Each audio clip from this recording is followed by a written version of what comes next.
الحمد للہ رب العالمین والصلاة والسلام علی سید الانبیاء والمرسلین اما بعد فاعوذ باللہ من الشیطان الرجیم بسم اللہ الرحمن الرحیم۔ الحمدللہ پروگرام الفرقان کے تحت مختلف عقائد پر بیان ہو رہا تھا اور عقیدے کی پختگی کے لیے بعض چیزوں کے بارے میں ہم نے تفصیلی کلام کیا تاکہ جو اسلامی بنیادی عقائد ہیں وہ راسخ فی الذہن ہو جائیں اور انسان یہ بات اچھی طرح سمجھ لے کہ جو عقیدہ ہمیں شریعت نے دیا، جن چیزوں کا تصور ہمیں دیا، وہ باقاعدہ حسی چیزیں ہیں۔ ایسا نہیں ہے کہ وہ صرف ڈرانے کے لیے ایک تصور پیش کر دیا گیا ہو۔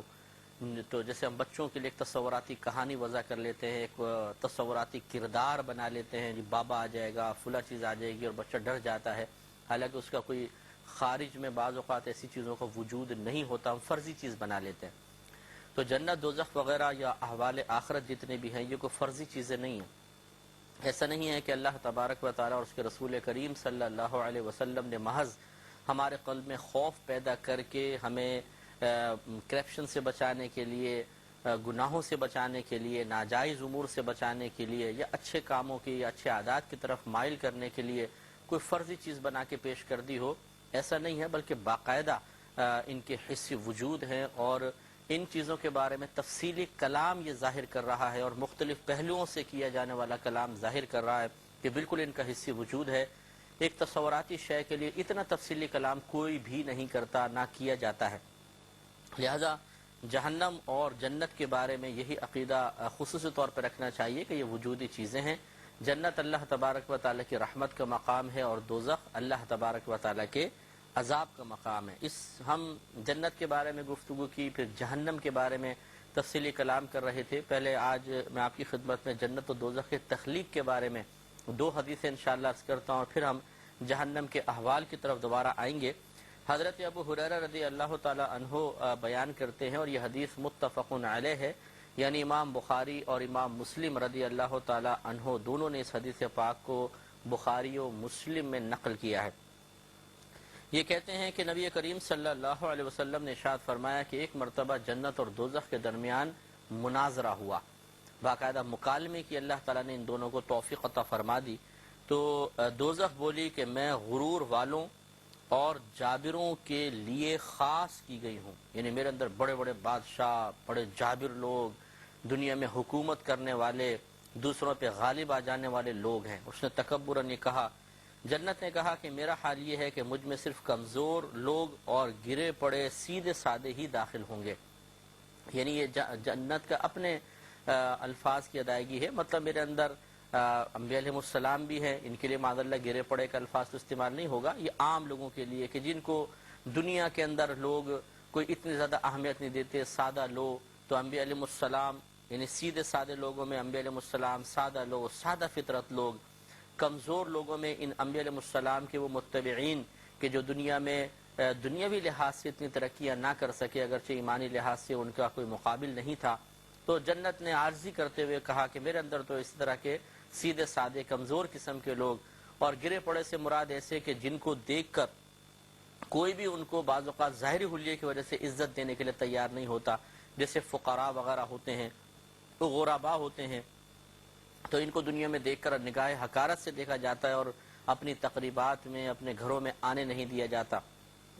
تو جنت نے کہا کہ میرے اندر یہ لوگ ہوں گے۔ تو اللہ تبارک و تعالیٰ نے پھر جنت سے فرمایا کہ تو میری رحمت کا مقام ہے،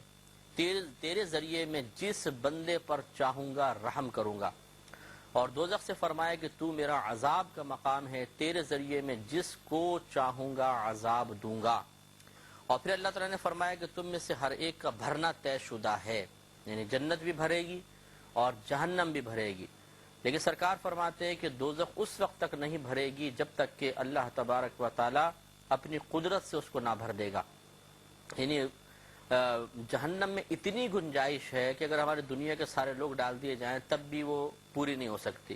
تو پھر اپنی قدرت سے بھرنے کا مطلب کیا ہے کہ وہی دوزخیوں کے وجود کو بڑا بڑا کر دیا جائے گا، پھیل جائیں گے حتیٰ کہ پوری دوزخ بھر جائے گی۔ تو یہ ایک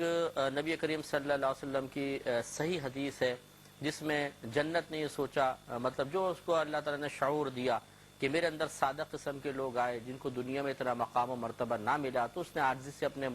بات کہی۔ جہنم نے مغروروں کے اوپر فخر کرتے ہوئے کہا، تو اللہ تعالیٰ نے بیان فرمایا کہ یہ تیرا کوئی کمال نہیں ہے، یا تجھ میں اس قسم کے لوگوں کا آنا کوئی کمال کی بات نہیں ہے، بلکہ وہ تو اللہ کے غضب میں مبتلا ہوں گے، غضبناک ہو کر آئیں گے، اور جنت میں اللہ تبارک و تعالیٰ کے نیک بندے آئیں گے، اللہ ان پر اپنی رحمت نازل فرمائے گا۔ لہذا اس اعتبار سے یقیناً جنت کو جہنم پر فوقیت حاصل ہے۔ تو گویا کہ ان کا مناظرہ مکالمہ ہوا، لیکن اللہ تبارک و تعالیٰ نے جنت کو فوقیت دی۔ اس سے معلوم یہ ہوا اس حدیث سے کہ یقیناً جنت کا وجود ہے، جہنم کا وجود ہے، اور اللہ تبارک و تعالیٰ نے طے کر لیا ہے کہ ان دونوں کو ضرور بھرا جائے گا، لیکن ان کے حاصل کرنے اور ان سے بچنے کے معاملات ذرا سے مختلف ہیں، یعنی جہنم سے بچنے کے اور جنت میں داخلے کے لیے میں بہک سکوں یہ مجال کیا، میرا رہنما کوئی اور ہے۔ حدیث سماعت فرما لے، ترمذی، ابو داؤد، نسائی تینوں نے اس کو روایت کیا۔ حضرت ابو ہریرہ رضی اللہ تعالی عنہ ہی اس کے راوی ہیں۔ یہ کہتے ہیں کہ نبی کریم صلی اللہ علیہ وسلم نے ارشاد فرمایا کہ جب اللہ تبارک و تعالی نے جنت کو پیدا فرمایا تو جبریل امین علیہ السلام سے فرمایا کہ اے جبریل جاؤ اسے دیکھو، میں نے ایک چیز تیار کی ہے۔ تو انہوں نے جا کر اسے دیکھا اور جو اس کے رہنے والوں کے لیے تیار کیا تھا ان تمام نعمتوں کو ملاحظہ کیا، تو واپس آ کے عرض کی، اے میرے رب تیری عزت کی قسم کہ کوئی بھی ایسا نہ ہوگا کہ جو اس میں داخل نہ ہو، یعنی جو اس کے بارے میں سنے اور پھر اس میں داخل نہ ہو، یہ نہیں ہو سکتا، کیونکہ اتنی تو نے پیاری پیاری نعمتیں تیار کر رکھی ہیں کہ جو ان کے بارے میں سنے گا وہ ضرور جنت میں داخل ہو جائے گا۔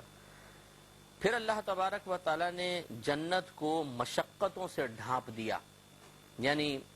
عبادات کی ادائیگی کی مشقت، گناہوں سے بچنے کی مشقت، اللہ تبارک و تعالیٰ کی اطاعت کی مشقت، کیونکہ ان تمام چیزوں میں یقینی سی بات ہے کہ مشقت کے پہلو تو ہیں۔ نفس شدید اذیت اور بعض اوقات تکلیف محسوس کرتا ہے، اسی طریقے سے اپنی خواہشات کو قربان کرنا پڑتا ہے، اس میں انسان کو مشقت محسوس ہوتی ہے۔ نمازیں پڑھنا، حلال